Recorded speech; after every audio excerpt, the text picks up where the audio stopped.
La réflexion sur ces sujets est encore vraiment à l'état de recherche et un peu magmatique. Donc, je vais vous présenter quelque chose qui n'est pas encore complètement ficelé. Il pourrait du coup sembler inutile de rappeler l'importance de l'étude des manuscrits d'auteurs et des différentes versions de leurs ouvrages, mais aussi la difficulté que ce type d'études comporte dans un pays comme la France, qui a vu la naissance de la critique génétique dans les années 70. Du coup, ce que l'on donne comme acquis en France ne l'est pas ailleurs. Et même en France, l'importance de l'apport critique offert par l'étude de la Genèse d'un ouvrage n'arrive pas à toucher la totalité des chercheurs et en littérature et surtout est méconnue au grand public. En fait, l'un des grands problèmes liés à la dissémination des acquis de la critique génétique est donné par la difficulté de présenter ces résultats d'une façon amicale et facile à consommer. Les éditions critiques sur papier, critiques génétiques particulièrement sur papier, sont d'un côté trop lourdes, physiquement et métaphoriquement, et de l'autre côté, trop difficiles à comprendre, affoulées par une forêt de signes diacritiques et des couches de signification que ces dernières représentent. Un exemple est offert par l'édition d'Hérodiade de Flaubert.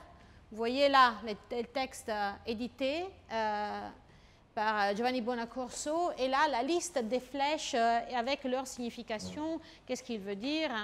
Je vous défie à lire les textes et les comprendre. Et l'autre par l'édition nationale des ouvrages d'Alessandro Manzoni, et en particulier des Promessi Sposi, un roman historique publié entre 1821 et 1840, est proposé maintenant en 8 tomes, en folio, de 1000 pages chacun, et dont la liste des signes diacritiques dépasse les 7 pages. Donc là, on a les textes, là, on a l'apparat de cette partie-là, et il y a 7 pages dans un autre volume avec la liste. Donc pour le lire, vous avez besoin de 2, voire 3 volumes sur votre table, l'un avec la liste des signes, l'un avec l'apparat, et le troisième avec votre texte. Le numérique a été évoqué plusieurs fois comme une possible solution, voire la solution, de cette impasse. Et plusieurs tentatives se sont développées pour rendre compte de la variation textuelle parmi des versions différentes pour gérer la stratification des brouillons. Ces tentatives, qui datent des années 90, ont été seulement partiellement couronnées de succès. Certains, comme les premières expériences menées par Jean-Louis Lebrave avec les logiciels HyperCard, ne sont plus accessibles pour un problème d'obsolescence technologique. Autres se sont concentrés seulement sur la représentation hyper diplomatique des brouillons, dans une sorte de compétition entre les brouillons lui-même et les capacités expressives offertes par l'écran numérique. Ces dernières tentatives, s'ils semblent offrir une solution aux besoins de plusieurs chercheurs, restent encore en deçà des enjeux critiques de la Genèse, c'est-à-dire la possibilité d'évaluer les différentes versions d'un point de vue qualitatif et de comprendre et faire comprendre les processus de composition. En fait, il faudrait d'abord distinguer les différentes questions théoriques qui caractérisent la critique génétique pour lesquelles les nouveaux médiums pourraient offrir de nouvelles opportunités et même des solutions. Au risque de simplifier trop la question, et j'ai pris les collègues généticiens de ne pas m'en vouloir trop, j'ai distingué 3 axes de recherche qui pertiennent à l'édition génétique, qui peuvent bénéficier de l'apport de l'ordinateur. Le premier, c'est la question de la représentation des brouillons. Cette tâche est seulement partiellement achevée par les facsimilés numériques, vu que les brouillons d'auteur sont souvent des documents difficilement pénétrables sans une compétence spécifique, et dont la transcription est presque obligatoire. Vous voyez là, c'est une capture d'écran d'une page de Madame Bovary par Flaubert. Et donc là, c'est les brouillons. On dit, bon, on met la photo, donc une image par plus de 1000 paroles. Donc vous pouvez effectivement voir là les textes, mais sans une transcription, ça c'est pratiquement illisible. Du coup, comme tous les exercices de transcription et de représentation, il s'agit d'une activité herméneutique qui force les chercheurs à s'interroger sur les aspects linguistiques et sémiotiques du brouillon, comme évidemment tous les flèches, les croix, etc., dans les brouillons lui-même nous montrent, parce qu'il faut comprendre les signes, pas simplement les mots. Il faut comprendre la distribution spatiale, pas simplement les mots. Seconde, c'est la représentation du processus de création de l'auteur. Donc, en quel ordre, dans quelle phase les différentes parties d'une page ont été remplies, à quelle phase d'élaboration ça correspond. Et ce processus doit souvent être reconstruit à partir de plusieurs documents, parce que ce n'est pas inconnu le cas d'un auteur qui utilise différents cahiers, différents soutiens, supports pour faire ses brouillons. Troisième axe, la représentation de l'évolution de l'ouvrage de publication en publication. Dans ces cas-là, il s'agit vraiment de voir diachroniquement l'évolution dans une collection, pas simplement d'un ouvrage, mais parfois des collections d'ouvrages, à travers plusieurs publications, à travers moments différents de la vie, différentes idées qu'il y a derrière. Mais avant d'entrer vraiment dans les questions plus proprement scientifiques, d'abord il faut considérer la question technologique. Dans les humanités, il faut être responsable et sage avec le choix de sa technologie. Le numérique change et devient obsolète très rapidement. Il faut donc considérer les coûts de production d'une ressource, mais aussi les coûts pour la refaire. Il y a en fait plusieurs exemples de ressources magnifiques qui n'ont pas résisté au coup du temps et qui ont dû être refaites ou abandonnées. Et je vous laisse penser à votre ressource préférée que vous ne trouvez plus, parce qu'il y en a tellement, et je ne vais pas faire des exemples là. En principe, les produits scientifiques dans les humanités, en particulier dans la philologie, ont une durée de vie très longue. On parle en anglais de shelf life, comme la nourriture qu'on trouve au supermarché, combien ça expire, c'est vraiment une très longue durée. En fait, nous utilisons, surtout en philologie, des livres et des éditions qui ont même des centaines d'années. Et donc, dans la production numérique, il faut penser à ça, envisager des produits à la longue durée, même si ça peut impliquer parfois une renonce à l'utilisation des systèmes d'affichage et de publications sophistiqués et modernes. Donc un bas niveau pour garantir une longue durée. Aujourd'hui, la seule technologie capable de garantir ce type de durée est celle basée sur les langages de balisage, tels XML et HTML. Et je dis ça sans craindre qu'on me contredise. Cette considération a porté à l'élaboration d'un modèle d'édition numérique qui se base sur XML pour le format des données, data model, et HTML pour l'affichage public. C'est un modèle de production que j'appelais les modèles source-output. Du coup, la durabilité technologique ne peut pas suffire. La durabilité logique et sémantique est aussi fondamentale.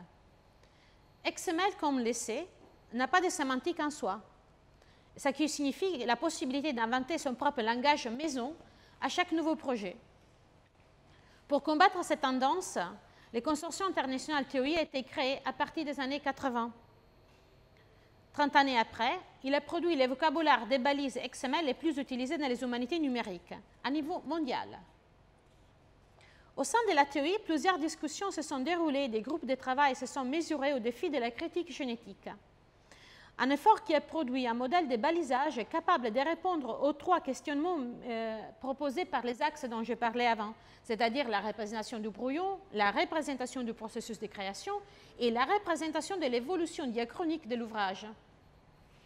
Disponible aux chercheurs de tout le monde, ce nouveau modèle, pas la TOI qui date beaucoup plus avant, de 2011, ces modèles se démontraient plus ou moins à la hauteur des intentions et des intentions des créateurs. Du coup, ça ne veut pas dire que tous les problèmes ont été résolus, au contraire. Si la TOI nous donne aujourd'hui un système à la fois solide et flexible pour l'encodage de texte dans la poursuite d'une recherche qui s'inscrit dans l'un de ces trois axes, l'affichage de ce texte présente plusieurs problèmes. Et seulement les premiers des trois axes se peut dire plus ou moins pris en charge de façon satisfaisante par les modèles d'édition courante. On peut peut-être maintenant considérer des études de cas pour voir exactement comment on présente les trois axes dont je parlais sur des projets existants. Donc on commence pour voir les premiers, la représentation des brouillons, vous avez déjà vu ça, mais là je passe directement au web en espérant que le Wi-Fi nous assiste. voilà, c'est les sites de Madame Bovary, que peut-être plusieurs d'entre vous connaissent. C'est un projet de l'Université Rouen. Et là, il nous présente la possibilité de voir les textes à côté, transcription et manuscrit à gauche, avec plusieurs couleurs, signes diacritiques qui signifient des choses. Donc, vous pouvez là voir, cliquer sur les codes. Et normalement, il vous donne l'explication des couleurs, de tous les signes que vous avez là. Mais c'est un peu statique.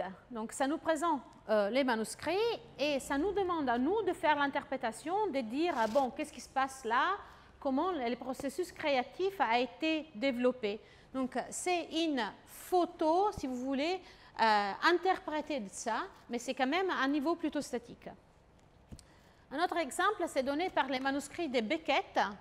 Et là, vous pouvez, la transcription, au lieu d'être normalement sur la gauche et sur la droite, parce que les deux affichages, manuscrit et transcription, ça est devenu une sorte de version canonique, hein, si vous voyez. Hein. Et là, la transcription est dedans. Donc, zone par zone, vous pouvez cliquer là-dessus et vous voyez les textes qui s'affichent. Donc, vous pouvez faire lire la transcription zone par zone. Ce qui ça offre un peu plus par rapport à l'autre projet, c'est que vous pouvez voir phrase par phrase son évolution. Donc, si vous voulez, là, les processus créatifs. Donc, si vous voyez là, par exemple, il y a une phrase, là, et vous voyez dans les 4 versions existantes, comme les verts, ça signifie l'invariant, donc la partie qui reste constante, les gris, ce sont les variations, et vous voyez la phrase dans les différentes versions du texte, comme elle se déroule. Mais du coup, quel est le problème là-dessus? C'est qu'on voit les textes quand même normalisés, on perd la relation au document, parce que là, où on a les documents, où on a la collation. On n'a pas les deux. On ne peut pas voir comme ça démarche. Et on perd quand même la création de la page comme il s'agit. Second axe, c'est donc la représentation du processus de création auquel ce type de projet a essayé de donner une réponse. Là, pour présenter le second axe, du coup, je vous présente un petit projet, un prototype sur lequel je suis en train de travailler, sur les manuscrits de Manzoni, dont je vous parlais tout à fait, jusqu'à tout à l'heure. Qu'est-ce que c'est ça? C'est les manuscrits de l'ouvrage les plus importants de Manzoni, I Promessi Sposi. C'est le manuscrit des 2 versions. Donc, sur la gauche, il est parti tout seul. Je ne voulais pas faire ça. Attends, t'arrêtes. C'est bon? Il ne fait pas ça? OK. OK, bon, c'est beau. Ici, cet côté, on voit la première version qui s'appelle Il Fermo Lucia. Et de l'autre côté, vous voyez Gli Sposi Promessi. Donc, la seconde version, qu'est-ce qui s'est passé? Manzoni a envoyé à la maison d'édition les manuscrits où il y avait seulement la partie de droite, qui là, maintenant, vous voyez en rouge, pour ces parties-là. C'était une belle copie dont on préparait un propre pour l'imprimer. Quand il a imprimé les livres, la maison d'édition lui a renvoyé les manuscrits en arrière. Et Manzoni, qui n'était pas content du résultat, a utilisé les mêmes manuscrits pour faire la seconde révision. Oh là là, c'est pas possible. Et voilà, donc de l'autre côté, vous voyez la seconde révision. Donc il va changer des choses par rapport à ce qu'il avait vu là. Et là, à ces côtés-là, il rajoute des petits morceaux de papier ou avec des choses écrites. Et là, il continue à faire ce qu'il ne devrait pas faire. Là, je ne comprends pas ce qui se passe. Là, c'est une autre page, quand même, la même situation, mais sur la droite, encore une fois, on a Il Fermo Lucia et Gli Sposi Promessi. Quand il commence à réécrire la seconde partie, il a ça, il rajoute ça, mais il rajoute un morceau là-dessus, puis il rajoute ces morceaux-là, puis il tient une partie qui était déjà écrite, il efface la partie qui est encore écrite. Donc, vous voyez, ces manuscrits, ces feuillets, sont vraiment un laboratoire littéraire. Donc, moi, je vous explique par mots, je vous montre même de façon plutôt clumsy, comme ça marche ça. La question est, est-ce qu'on peut représenter ça à un public qui arrive sur un site et sans moi qui lui explique qu'est-ce qui se passe sur cette page-là, et ça continue à marcher toute seule et je ne comprends pas, si on peut expliquer ça. Donc, ce que je fais, ça c'est n'importe quoi. Oui, l'ordinateur qui prend sa vie, hein. Je vous montre là. Là, c'est un petit prototype qui nous présente ça. Vous pouvez voir les manuscrits selon l'ordre des compositions, donc dans l'ordre dans lequel les deux textes ont été écrits, ou selon l'ordre des lectures. Vous pouvez lire les deux textes. Donc, si je fais l'ordre compositif, là, si vous cliquez là-dessus, vous voyez les boîtes qui s'affichent dans l'ordre. Qu'est-ce qui s'est passé sur cette page-là? Dans Il Fermo Lucia, première version. Ces pages-là s'arrêtent. Mais on peut faire la même chose sur les sposi promessi. Donc, qu'est-ce qu'il fait? Il écrit ça, il efface ce qu'il était, donc il fait des croix là-dessus, et puis il écrit ça, il efface, il écrit ça. Donc, page par page, vous avez la possibilité de voir les textes de cette façon-là, ou de lire les textes. Donc, des côtés ici, vous pouvez les textes, les résultats de cette opération, comme il s'est présent en propre. Hein? Voilà.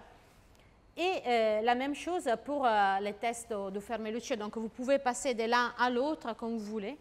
Et aussi voir là l'ordre des lectures. Donc, vous lisez les textes comme il faut les lire, hein, simplement, qui a tout à fait donc, un ordre différent. Donc, ça, c'est derrière la théorie qui nous permet de faire cette opération-là. Quand j'ai présenté ça, ce petit projet aux chercheurs dans les études de Manzoni, ils ont dit c'est pas suffisant. Nous, on ne veut pas vraiment voir que des blocs, on veut aussi voir mot par mot l'évolution. Et donc, qu'est-ce qu'on a fait? On a créé l'apparat de nous-mêmes.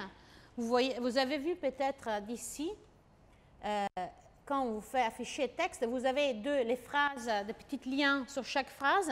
Pour chaque phrase, vous pouvez cliquer là-dessus et vous voyez l'apparat critique de la phrase. Et vous passez de phrase en phrase pour voir les différentes versions. Là, il n'y a pas beaucoup, mais là, vous voyez, il y a beaucoup de variantes. 1, 2, 3. Pour chacun, si vous avez plusieurs écritures qui sont des couches d'écriture, vous pouvez voir là. Du coup, s'il y a pas mal de choses là, ce n'est pas évident comme ça marche. C'est laid. C'est évident, donc ce n'est pas forcément la chose la plus belle du monde. Ce n'est pas évident comme ça marche. Ce n'est pas évident qu'est-ce que ça veut dire. Donc, plus on ajoute des outils, plus ça devient compliqué de comprendre ce qui se passe là. Donc, la démonstration du processus créatif, ce n'est pas évident. Troisième axe, si vous vous rappelez, c'était la question du passage diachronique. Okay? Et un ouvrage qui, à un certain moment, devient quelque chose d'autre. Là, je vous présente un exemple d'un autre projet dans lequel je travaille. C'est un projet d'un poète lituanien, okay, qui s'appelle normalement, permettez-moi, Jonas Mačiulius. Je ne suis pas sûre de sa prononciation parce que à chaque fois que j'ai mes collègues lituaniens qui me disent, j'oublie. Marionis, ça c'est un nom de plume, c'est ce monsieur-là, c'est un prêtre, 1862-1932, considéré le père de la langue et de la littérature lituanienne. Là, il a particulièrement connu par un recueil de poèmes, des poésies, qu'il appelle dans la première édition Voices of Spring, les voix du printemps. Il fait plusieurs éditions pendant sa vie et ces éditions changent beaucoup. Quand il passe d'une édition à l'autre, normalement, qu'est-ce qu'il fait? Il prend l'édition qu'il a publiée préalablement, il rajoute avec des morceaux de papier, il fait des flèches pour voir où il faut les insérer. Et il envoie ça à la maison d'édition qui prendra donc la version qui a été imprimée et il va rajouter dedans les poésies qui manquent. Mais ce n'est pas simplement ça, il change vraiment même dans les textes, ce n'est pas simplement des rajouts. Là, qu'est-ce qu'il fait par exemple? Une des poésies les plus connues de Marionis, Liet Vuobrangi, qui est considéré l'hymne officieux du lituanien. Il fait des chansons, les enfants les apprennent à l'école, tout ça. Dans la première édition de 1891, il y a 16 strophes et 562 vers. Dans la dernière édition, il y a 6 strophes, 32 vers et il y a 100% de changements dans les vers. Il n'y a pas un seul vers qui soit identique. Donc, parce qu'ils sont tous changés mot par mot, ou l'ordre, ou l'orthographie, etc. Pourquoi ça? Parce que dans la vie de cet ouvrage, qu'il a eu donc 5 éditions pendant la vie de l'auteur, des événements très importants sont passés en Lituanie. Donc, la première édition, c'est une édition clandestine, parce que l'Empire russe empêchait la publication de tout ouvrage qui était imprimé en caractère latin. Donc, il fallait imprimer des livres en cyrillique. Ces obligations sont tombées en 1904 et la même année, il a publié la première grammaire de la langue lituanienne. Et donc, qu'est-ce qu'il a fait, Marionis? Il a republié en tenant compte de la nouvelle orthographie établie par cette grammaire. Donc, il y a eu un changement. Après, il y a eu un autre changement en 1920, très fort, parce qu'il y a eu la déclaration de 1918 de l'indépendance de la Lituanie. Donc, il est le père de la patrie. Il rajoute toute une série de chansons, de poésies qui fait l'éloge de la Lituanie. Donc, un grand changement culturel, un autre changement orthographique, révision totale pour cette raison-là. Et dernière édition 1927, créée pendant la vie de l'auteur, il change tout. Il change les titres, il s'appelle œuvre. Il change, comme vous voyez, l'ordre des poésies. Donc, vous voyez, de la première à la seconde, à la troisième et quatrième, ils sont des typologies, des sonnets, des chansons qui s'y rajoutent. Donc, c'est vraiment une progression linéaire, il y a des rajoutes. Et là, tout change. L'ordre change, ils rajoutent des textes. Vraiment, c'est une complète repensée du texte. Est-ce que c'est le même ouvrage? Oui, non, peut-être. Même question, ça passe pour des Leaves of Grass of Walt Whitman. Donc, il y a 9 éditions et dans la dernière édition, il n'y a pas un seul poésie qui existait dans la première. C'est toujours le même titre, Leaves of Grass, mais il y a un 100% de changement dans la première à la dernière édition. Alors, comment on fait à rendre ce type de choses? Comment on fait, pas simplement à expliquer qu'est-ce que se passe là, mais pourquoi se passe-t-il? Quelle est la sémantique de ce changement? J'arrive à la conclusion. Donc, si le format des données, comme je disais, n'est plus un problème, ou si, demandez-moi après si on entend pourquoi je dis peut-être qu'il y a encore des problèmes, il ne faut pas penser que c'est tout résolu. En fait, pour une véritable philologie numérique et un vrai avancement de la recherche, les modèles de données n'est que les premiers importants pas. Mais après la recherche sur les interfaces ergonomiques, intuitives, capables de communiquer l'histoire derrière ces objets complexes et fascinants, les brouillons, n'est que le début. À la base, il y a l'idée que quand même le numérique ne doit pas être simplement une transposition d'un modèle analogique à un modèle numérique, mais une véritable opportunité pour explorer des possibilités nouvelles, des façons d'interaction et cognitives différentes, et enfin des objets scientifiques renouvelés. Le numérique s'impose dans notre société comme un moyen de communication puissant. Et ces moyens comportent une responsabilité civile, j'ose dire même éthique, majeure, celle de fournir une information scientifiquement fondée, mais en même temps partageable et communicable. À noter aussi qu'ici, je n'ai touché que l'aspect de représentation de la question, et j'ai laissé consciemment de côté tous les aspects computationnels, tels que, par exemple, transcription automatique, reconnaissance des mains, collation, distant reading, dont on a entendu parler. Parce que les avancées sur ces points sont bien promettants. Il y a pas mal d'investissements qui ont été faits dans ces secteurs-là. Demain, on aura Jean-Baptiste Camp qui va présenter justement la question computationnelle de la philologie. Et il faut aussi ne pas oublier que pas mal de choses computationnelles qu'on peut faire sur des manuscrits, on ne peut pas le faire sur les brouillons. Parce que les objets sont plus complexes, ils ont une dimensionnalité plurielle, les temps, l'orientation, la topographie de la page est très importante, donc il y a pas mal de choses qui changent par rapport à un manuscrit plutôt linéaire. Mais l'importance de ce travail est encore laissée de côté. Donc il y a toujours l'idée que quand même l'affichage et la présentation, c'est quelque chose, une couche qu'on met au-dessus pour présenter les données et qui n'a pas une importance fondamentale. Moi, je pense le contraire. Moi, je pense que aussi la philologie, ce n'est pas simplement la recherche qu'on fait dans notre coin pour comprendre, mais l'effort de communication. Donc l'édition du latin présenté, émaner dehors, quand on émane dehors, il faut le savoir présenter. Et si on veut vraiment qu'on change quelque chose dans la philologie et dans l'édition numérique, il faut se préoccuper de ces questions-là aussi. Merci.